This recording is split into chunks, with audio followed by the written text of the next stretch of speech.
Testing, testing, testing.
So the goal was that as those updated information, there was only one program in that qualified for the setting. No, I think. Hadn't updated, and so that's just involved in that, but the goal is that that's where we can get the most information. If everyone's updating. Yes. Yeah. It's substantial, but. Place. I guess we will know. Okay. So They call it strategy. No, but I thought, so it's sounded though. Sort of a. or you have to go to their assistant. Sometimes you get a little bit of a. You just sit at his desk and everything. Oh, I'm glad. Features. You know. That's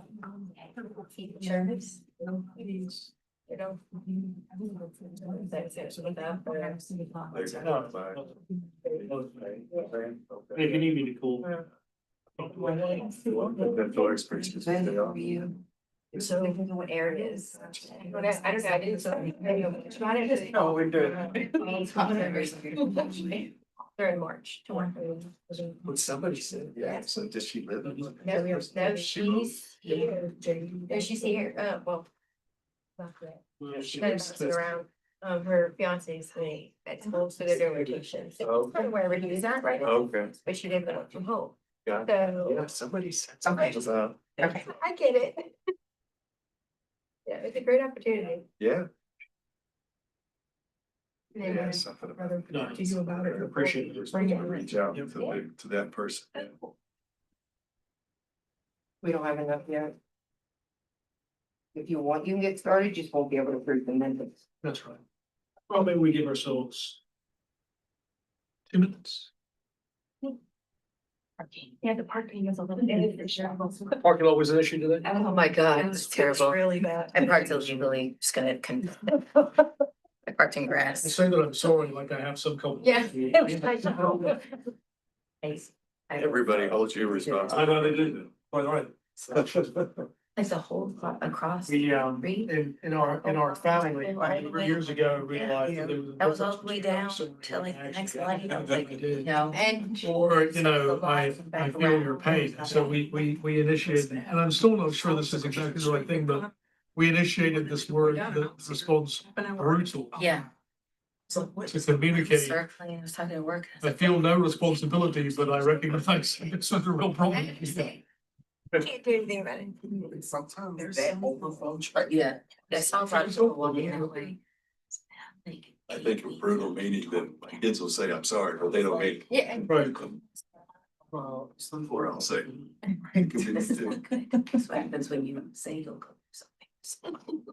The other day. She, and then Hussein introduced me to Sarah, and she's Yeah. a graduate assistant. graduates. Okay, I'm excited. I think we're gonna try and link up in the next. Yeah. Gotta connect that up. Yeah. That college stuff Yeah, too, yeah. that'd be really cool. Where is she? Where she's from? Or she just went to Auburn. To Auburn. That's right. Yeah, I mean, it doesn't look as though we have a group that's gonna be able to make that decision. It's about turkey fire. Let's leave it temporary. Well, let's go good. This time, and not to start you, I'm just letting you know, if you look down and I'm disappeared, that's what's happening. Oh, no, I just assumed I. All over, yeah. Said something that made Offended me you in some angry, way. probably. Listen. Can proxies vote? Second, Proxies can vote, yes. Proxies can vote. I Yeah. know some Yeah. councils and boards and stuff. but Yeah, they can. so Yeah. we need 8. Okay? And she went. Does it count that I have Brittany's proxy? You can't have a proxy for someone if you're already on. Sheets. 1, 2, 3. We just need one more. She pays attention to social studies, but yeah. She's a presenter. She's presented, no. I remember.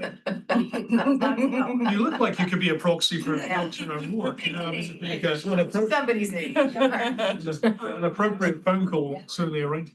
She's had one, it's pretty. Let's see if. I have her She cares, so that's. Well, why don't we get ourselves going, and then hopefully we'll get ourselves a quorum as we move along the way. So, definitely want to thank everyone for being here for our November meeting. It's been a little while since we got together. It clearly was earlier this year, but I don't know that it seemed like another lifetime ago. But I do want to thank everyone for being here today. We are being live streamed today, just as always. And I do want to say a welcome to Jake for as a new member of the council. And I think we are finally at a place where we actually have a full complement of people in the council. So that's also a terrific thing. So let me hand over to Kim, who can call the roll, and then we can get ourselves going. Dr. Denley is proxy for Commissioner Reed. Here. Ms. Ryland as proxy for Ms. Bayham. Here. Ms. Viator. Here. Dr. Bro. Here. Ms. Blanchard. Ms. Haven. Here. Mr. Dillon. Tori Hubbard as proxy for Ms. London. Dr. Martin. Dr. O'Rourke. Dr. Mooney as proxy for Ms. Polazola. President Shields. Dr. Barlow as proxy for Dr. Smith. Here. And Ms. Soden. We do not have a quorum, so minutes will need to be postponed until the next meeting. Thank you for that. So the next, or the item after calling the roll and approval of the minutes is, so each year we have to provide to the legislature a report about the work that has been happening across the state and the way that we dispensed the funds. The draft of that report, I believe, is in your packets today. A big thank you to Kim for putting all of that together this year and each year. I know that she has compiled all of the information that each of the programs, each of the campuses will provide. There's a lot of information in there that is actually in the statute. It kind of says you need to do this, you need to report on that, this is how. So we of course tried to make sure that we satisfy all of that. I don't know if anyone has any feedback on the report. I know we emailed it out so you can take a look, but if you have any feedback today, of course, we're perfectly happy to receive that. But we are looking to present the report at December board meeting, I believe is December the 10th. Thank you. Yeah, so December the 10th. So we would need your feedback, a good 10 days or so before that to make sure. So if we could get your feedback by Thanksgiving or something like that, I think that would be, we might be able to sneak it in. Prior to. We would need it preferably by next Wednesday, if possible. We do have the finalized version with all the photos that were submitted being worked on now. So if there are any feedback, if you can get it to us by next Wednesday, that would be great. And once we get the finalized, what I like to call the pretty version, we'll send that out to everybody so y'all have a copy of it. Perfect. But the bottom line again is of the report is just the substantial impact that these programs are having across the state and the impact of this group, that the work that we've done together across the last now 2-3 years has really had a profound impact on the capacity of these programs across the state and of course the impact on the students that they serve. So that's terrific. I guess it is worth giving a little bit of an update as far as where we were in the legislature, since we have not met since then. There was this body and this work was actually mentioned in a piece of legislation, really quite exciting, that will provide potentially ongoing financial support for this. So we were included in one of the uses of the funds that are brought to the legislature through sports betting. So there is a 3% levy on sports betting across the state. And the funds that are collected centrally because of that levy. So those funds are divvied out across a number of different purposes. Some of those purposes go to support student athletics and NIL kinds of activities across the campuses. But this work in post-secondary inclusion was actually one of the beneficiaries of that work. And so we will, on an ongoing basis, then be able to receive those funds and be able to, I know, put them to very good use. The way that all of this works is we won't actually get that money until the end of the fiscal year. And so at the end of this fiscal year, so around the sort of May, June, July timeframe, we will see, well, what do those funds look like? How much will that be on an ongoing basis? All of those kinds of things. But I think it's a testament to the work of this group that we now have moved from a year on year kind of standpoint to now a secure fiscal source. So the scale of that fiscal source, I think, remains to be seen, but certainly exciting to see that. Any questions about the report or any of those things? Terrific. So the main event for today is really for us to have a report from ULM to tell us kind of how things are shaping up there. It's always exciting to see the way the new programs are getting off the ground and the progress they're making. So certainly wanted to hand over to Dr. Stanley, who can tell us all about what's happening at ULM. Good morning, everybody. I brought our director, Dr. Tia Neal, and our dedicated staff member, Ms. Sarita Daniels. They can chime in or answer any questions that y'all may have. Of course, we're the Warhawks, so we chose ACES as our moniker, Academic Career Engagement and Support. This is our second year. Our initial cohort are these 2, 4, 5, all 6. We admitted 6 in our first year. This is the most selective program in ULM. We had, in the inaugural year, it was about 100 applicants. That tripled our second year, and we only accepted 6 more because of funding and just being able to, the services that we want to deliver, we can't get, like my mother would say, too big for our britches. We have to make sure that we're going to be able to maintain and do what we promised for these students. So we currently have 12 in the program now. Miss Daniels is their liaison, their mentor, really anything that they need. She's the one that kind of manages our student workers. We have student workers that go to classes with them at their buddy, just really to make sure that everyone's in the right place and no one's lost and expectations are being met. They audit classes that they choose. She helps them. They select courses based on their interest, really what their goal is, like what types of things they want to learn more about. In addition, our curriculum is project discovery. And so they take a class with us twice a week, and they're learning exploring different career opportunities. It's very hands-on. We bring in guest speakers. This is our SciMat lab. So this is their classroom that they meet in twice a week. And so that's the only time that they're really just in a class setting all together. For the rest of the time, they are fully immersed on campus and they're doing everything everyone else is doing.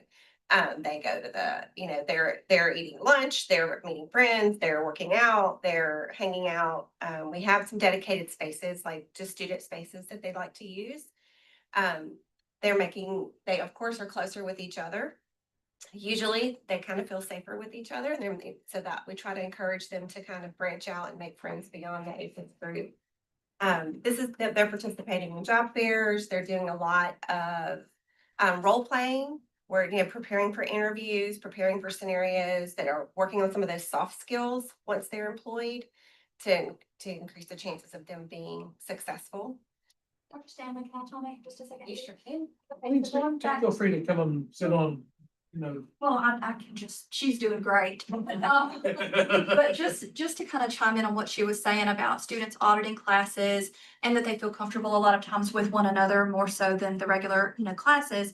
They do have options available to them. So if they have a project, for example, and they're supposed to present it to their class and they don't feel comfortable doing that, maybe a student worker will assist them and help them with the project, and then they can come back to the SIMAT and present it to their ACES students. So they have differentiation within the classrooms if, to meet their comfort level and to meet them where they are. So we want to provide them with just the most collegiate experience that we can, both academically and socially, but we also want to make sure that their needs are met. And it may be that they can present that work to their students, to their peers in the SIMAT. So. Our first cohort participated in their first internship over this last summer. Sarita, can you tell us where we went? I know we did one with Children's Coalition, ARCO, Louisiana Purchase Gardens and Zoo. Yeah, Nick's Restaurants, the Children's Coalition, Children's Museum, the Beauty and Harmony Museum. I do work with ARCO as well. ARCO, absolutely. Yeah. Nukes, we had one at Nukes. Yeah, on it. And doing some job training. Mhm. And the reports back, so they reported, they felt they evaluated them according to did they meet expectations? It was all very, very glowing. And we're hoping they'll do their second internship next fall. And that one we're hoping will lead to employment. That's the goal. And so those will be carefully curated and selected for them. Anytime someone meets our ACES students, they're always floored with I don't know. I have a lot of experience working with students with special needs, but not everyone does. And so sometimes I get offended with how surprised they are that they're doing great. I'm like, of course they are. But it's great to show, just to bring more people aware of this program. With the number of people that we have applying to this program, obviously there is a need, and there's a need for so many more of them. Dr. Neal actually just met with a representative from Louisiana Tech down the interstate from us. They're trying to do something similar. So we're going to share information with them, and how we became a part of this.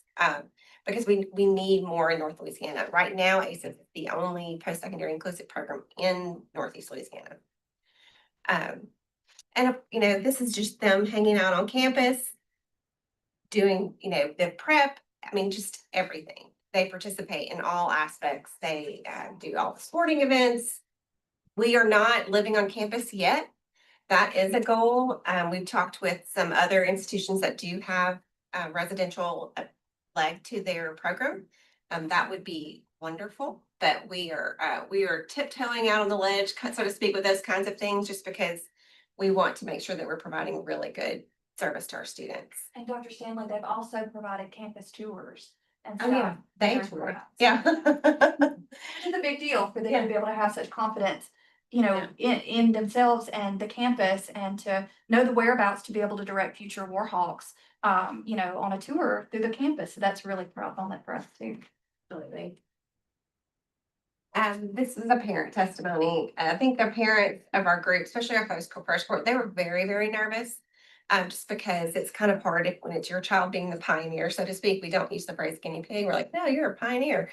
To kind of blaze the trail for the first time, and they were really scared to sort of let their students, their children participate. But we've earned their trust. We are as transparent as possible. We talk about how for all students, college is so much more than going to class. It's about building your character, knowing your boundaries, setting, being responsible for your own time, all of those soft skills that you're learning how to be an adult. Our students are learning that as well, and we need our parents to let go. We had one wanted to come to class with him this year, and we're like, the first day, okay, she just needed to see him in the class and needed to know he knew where to go. But then we don't do that anymore. We're building independence. We're not just learning a skill or a content area, but we want them to be independent adults to the greatest extent possible. The objective is to lift their learning ceiling as high as we possibly can. Right. And providing those opportunities for independence does that. Right. Maximizing their potential. So these are just some of the examples of the classes that they audit. Right in the art class photo is with one of our student workers. She's actually a GA. She's our only GA. But she is amazing, and really without Sarita, without having that dedicated staff member that can just be there and she sometimes has to be in more places than once, and having our student workers as that peer support, this would not be possible. So we were just really grateful to be able to have that, so that they can be successful. Some class, an art class. I think that's the service to. Bridge across the, Yeah, so we have a bayou right on campus. Yeah. we actually had our board meeting there on campus, yeah, a couple of weeks ago. So I know exactly where that bridge is now. Beautiful campus. And then they are just, they're doing wonderful. They're flourishing. We navigate any kind of bumps in the road as you would with anything. And really the hardest part is, I think for them, is sort of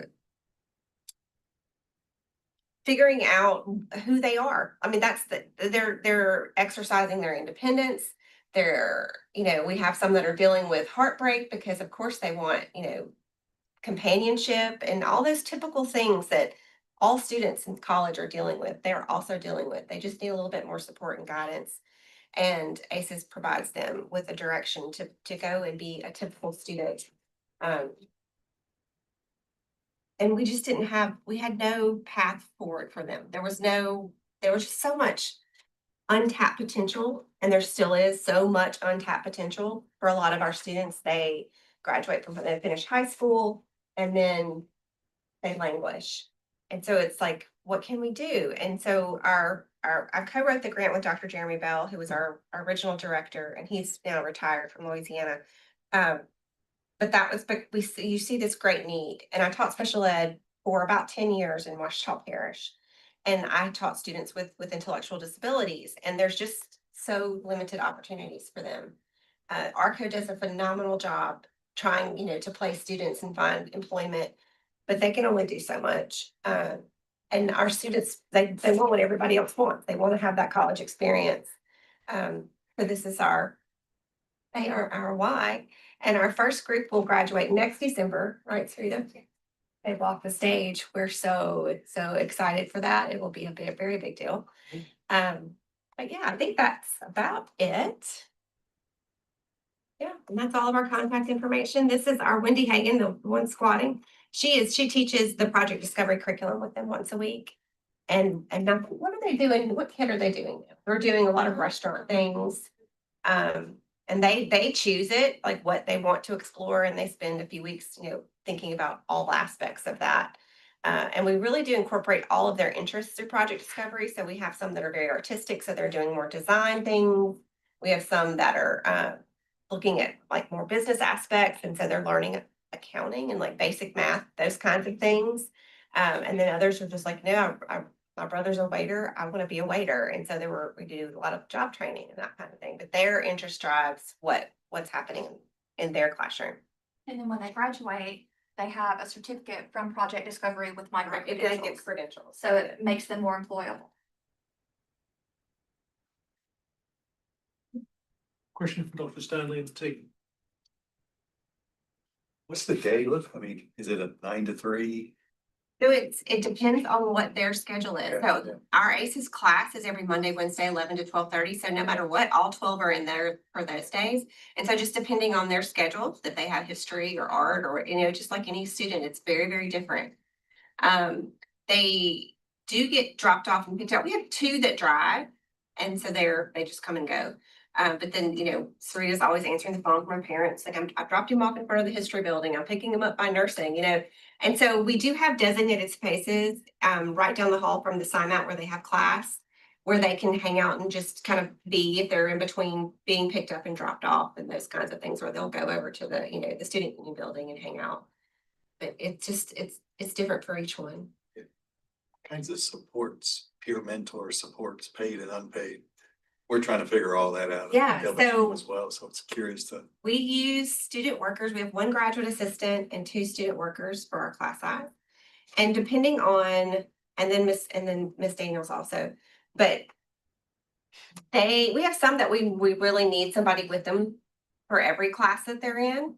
But for a lot of our students, as soon as they kind of got their legs underneath them, they know where the building is, they know kind of what the class is and what the expectations are, they're fine to do that. Sarita also schedules them pretty carefully. So we'll have 3 or 4 in one class. So if we know, we can kind of divide and conquer.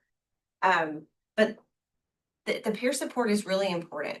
And we all know like students learn from each other so much easier than they do from who they think is authority, or, they're just more comfortable with their peers. And so that's just been a really great opportunity.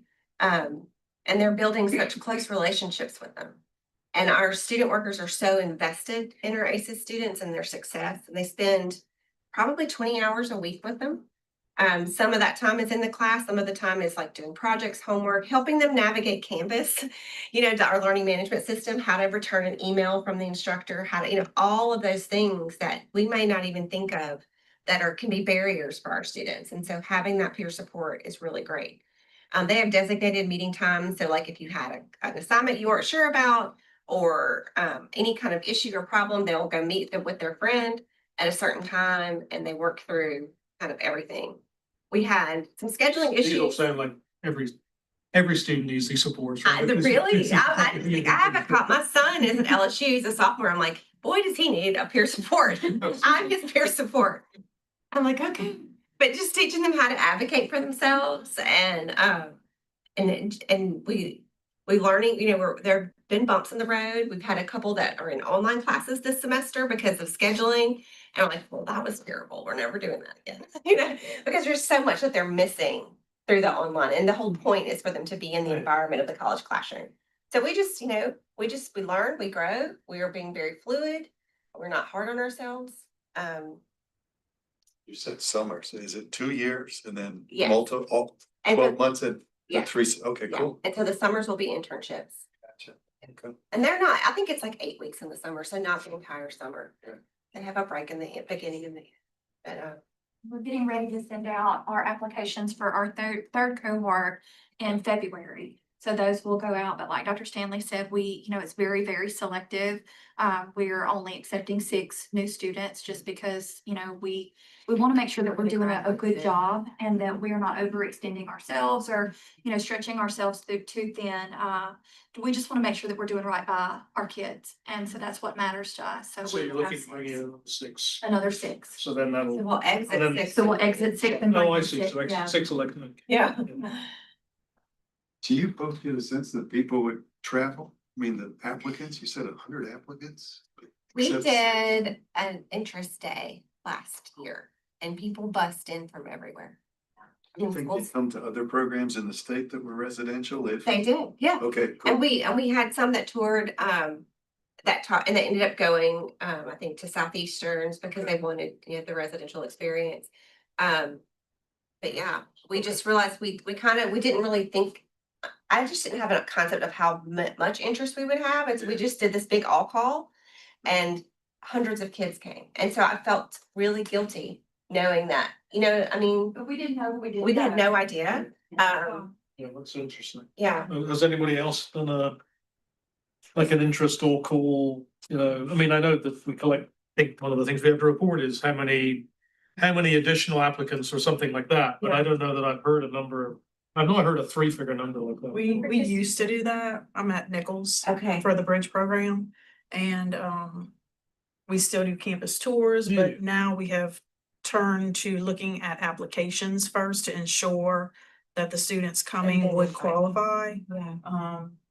Just, sometimes it's hard if, I know. you see something and you don't qualify. So we've done it all. Yeah.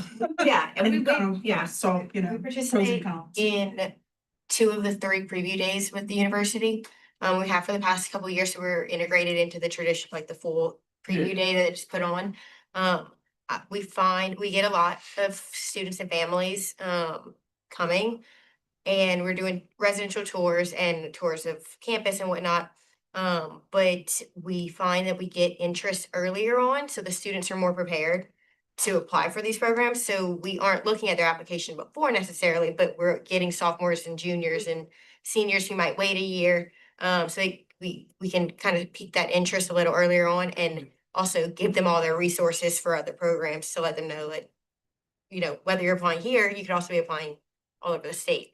But we get a lot of interest earlier on by putting that out routinely every fall, 2 preview days set with the university. We're getting quite a bit of people. The application. Sophomores and is- juniors in high school, because you may have a waiting list. You may have your date coming up and you might already have all of those slots filled. So you're working 2 years prior to. It helps them plan with their transition team too, if they're thinking about it.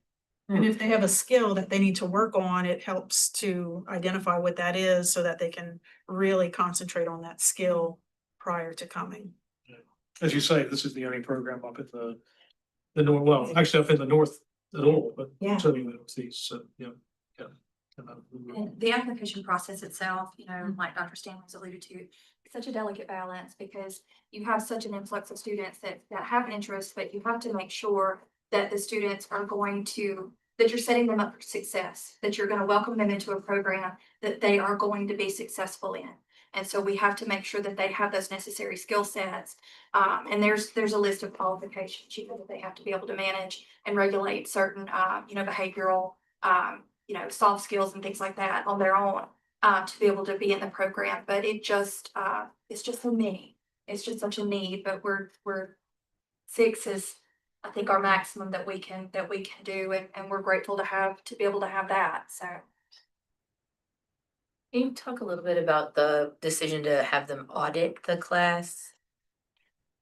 And I, Like as opposed to like earn credit, like a credit seeking. right. Well, our students are not able to meet the Learning standard outcomes. to earn the right. Okay. They would not be able to do that. And that's part of your application It is, process. yeah. So a student that would be able to earn credit, you're piping them into a different enrollment Exactly. pipeline. Perfect, thank you. Yeah. Is the audit different than the other students' ability to audit a class? No, anyone, you know. Anyone can audit? Right. Okay, great. And then we decide with the instructor, like how we're going to measure how they met the course objective. So that's where the differentiation that Dr. Neal was talking about. So it just looks different and they participate to the extent that they can. But yeah, it's really more about just having that immersive classroom experience and being in the environment and being able to, and which we've, Sheila, No, she's. we've got one who's like a history expert who we had to talk about, okay, now it's the professor's turn. It's like, ask a question to kind of take over. Knows a little bit more than anyone else in that room do about it, but yeah.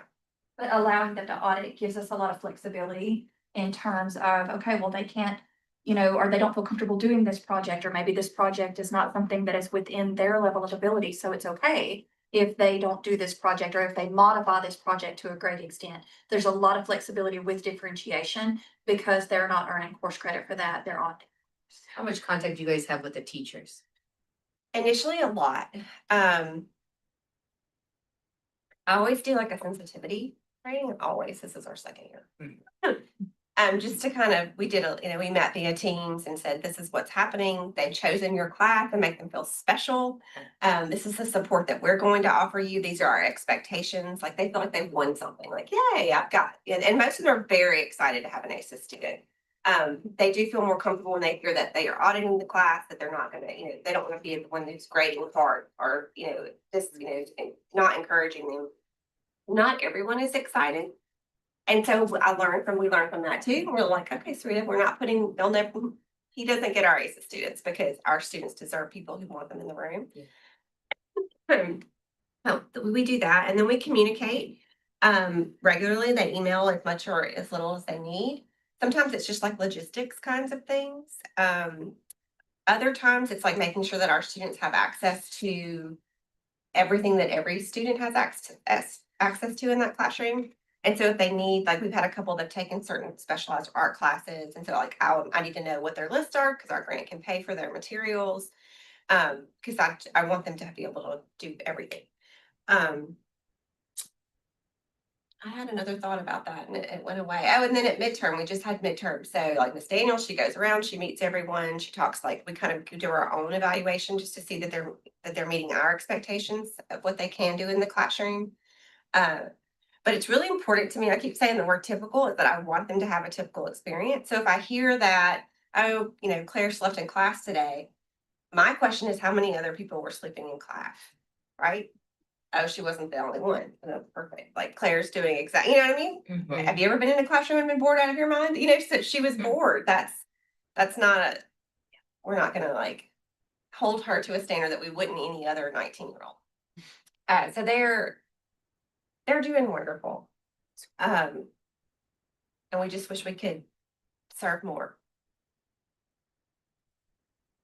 I think it's lovely. You know, obviously the program in and of itself is just wonderful, but what touches my heart is when you walk into the we call it the commons area, and there's all the kids and they're just hanging out and they're eating lunch together and they're talking with one another, or they're just casually chatting about their projects, just like any other kid would, just like any other college student would be doing. And they are living that life and living an experience that they would not have otherwise. So it is just chill bumps. It's just the little things like that when you see them engaging with one another that just make it so memorable and so special. And to know that they're able to be a part of this is just glorious. That's very exciting. It's really, I mean, again, it's a big testimony to this group as I think the first time when we put out the call for proposals, we were saying a lot of prayers that we would see a program begin in the north of the state. And thankfully, you all stepped up, and it's just been, it's just wonderful. If it would not have been possible without the grant. So and we're of course looking for all other ways to fund it. We've had some private donations, and we've got our own ACES Foundation now, so that people can funnel money straight to ACES. And so that's great, because we've got to keep our staff member. We have to be able to pay our student workers, and otherwise we can't continue. Clearly, we do have, there is funds that still remain that have been appropriated for our use. What I'm hoping to do is to get some information from the state finances to know. Clearly, we don't want to wait until the end of the year to know, well, how much are we going to receive? If we could get some information about that halfway through the year, then we would maybe be able to make some decisions about, well, okay, we've got this much left. We're expecting to get this. How can we utilize the funds that we have, and then come up with something sustainable? So that's at least that's the plan right now. And I think that we don't want to run out of money, but we also don't want to just sit on it. So it's going to try and find this happy medium between the two. Well, look, thanks so much. This was so exciting. So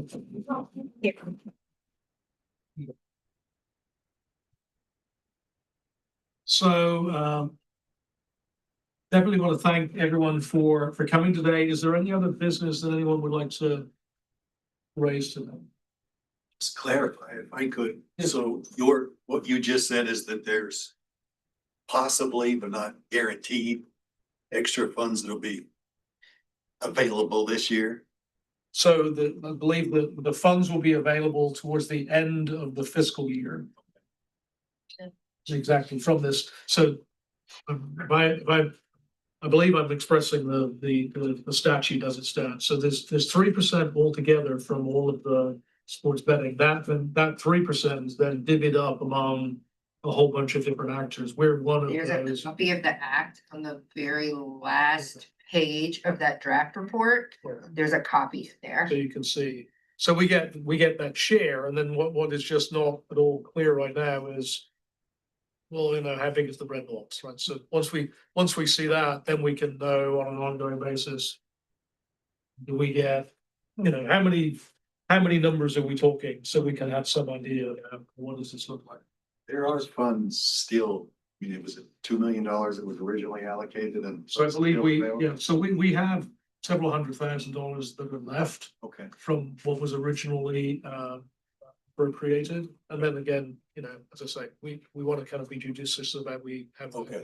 Set So those things will probably be pulled together once you get a better sense of. Yeah, I mean, so the way that it works is, so this group is sort of has fiscal oversight over a fund that has been legislatively created. So the funds that were appropriated over the last 2 years and still remain, they sit in that fund. It's not like they're not going to disappear. Nobody can come take them away.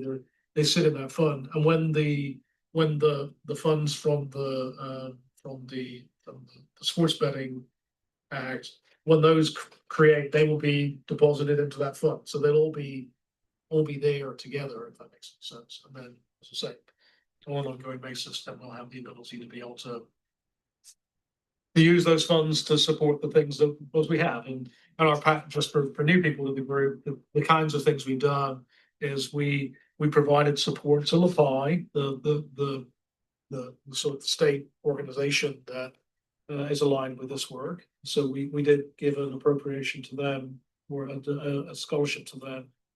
I guess now 18 months ago or something like that. We've had several rounds of grants to support, to where we have some proposals that came forward, and some of those were to create new programs. We did last year, we had some sort of a two-tiered thing where we had programs that were sort of interested in getting off the ground, and so we had some of that. And then we had programs that were sort of the two-step process, that if they were interested, they got sort of seed money, and then when they had approval from the department, then we could give them a new set of funds to actually kind of get off the ground. So all of that has happened, and then I think the most recent thing we did was just simply provide support to all of the programs in the state. So all of that has been done. I would anticipate moving forward, we would hopefully be able to do all of those things and keep that going. It's great to hear that there's some other programs in the north of the state who are now interested in replicating what you have. I think that's all. So I know what we hope. But again, when we have more clarity about what the ongoing finance would be, it's sort of easier for us to make a decision about, well, how much can we use of what we have? If we get to talk to our quote unquote finance people, it sounds like the best thought might be to say that 26, 27, there probably will be funds to support ongoing operations, but probably not before that. I mean, I'm hopeful that we can maybe release some funds in the spring, but I think I think we can be comfortable that there will be funds in 26, 27. Then I don't see any reason why there shouldn't be some funds in the spring, but the question is, to what degree is that? Is that $10,000, 20? Like what amounts of money might we be able to utilize from what we have? Yeah. Curiosity in moving from a 2-year to a 4-year option, is that considered new to where the new funds? So no, okay. New to a new application, but not new to funds, not. Got it. It'd be considered an existing program. Perfect. All right. That was just the question. But clearly moving forward, when we get to a place where, I mean, we have up until now kind of been in a let's create capacity mode. And that capacity could be in various different ways. It could be capacity in growing existing programs. We funded some of that. It could be creating entirely new programs, and clearly you're one of the beneficiaries of that. So it could be that, as we move forward, when we see this kind of ongoing funding, we need to think through, well, what is how should we do this? Should we utilize our funds to try to continue with that? I mean, when you say there's 100 people who came to you or I'm interested, that's pretty convicting about the kind of capacity we need across the state. Well, how do we do that? And so, this body will certainly have to think through, I think, what is the highest and best use of the funds that we're able to bring together to be able to achieve the aims that we're looking for. Just a thought going forward, given this, transition programs, the federal competition that's every 5 years, just taking a look at that paperwork, there's possibilities for consortia. So I think it would make sense for all of us to talk over the next 3 years, since these are every 5 years, and 2030 will be the next one that, as we continue to know each other better and do more things collectively, that becomes an option, because there's good money there to be able to support growth. No, that's a terrific. So kind of to expand on that, what Dr. Mooney's speaking of are the TIPSID funds. Mhm. So there were grants that were put out, and that programs are now being notified of their approval. So LSU is one of those programs, and BRCC is also one of those programs for 5-year funding for their programs. So that'll come available again in 2030, which is something to watch for. And I guess we do have the opportunity then of trying to get together. Maybe there's something. Selfishly, we'll probably want to do it again, but it seems, I was trying to read the stuff this morning to see if there's the opportunities to do kind of both, because there's 27 different, it ends up being 27 different institutions or program sets were funded, and it was that way the last time, so it seems like that number is pretty comparable. Just like the CTP has certain criteria and things that you have to check the boxes, so do these funds. So you have to be able to provide a match, you have to be able to bring in a K-12 partner. So it's up to the programs to identify if those are things that they are able to or not able to do in applying. But I think we can leverage, we're very happy about the funding for the next 5 years for the program, but if there's, professional development or things that we're able to do for our institution, we'd be happy to extend that to partners. That'd be great. True. Do we have an approximate next meeting date? I think I anticipate this meeting, so I'd like to meet again in the early spring between the beginning of the new year and the legislative session. It's clear we want to kind of make sure that we have discussions about where we should be, so I'm thinking, late January, early February, that kind of time. Great. Is there any public comment? Well, with that, I would ask us to, for a proposal to adjourn, but we can't take action because we don't have.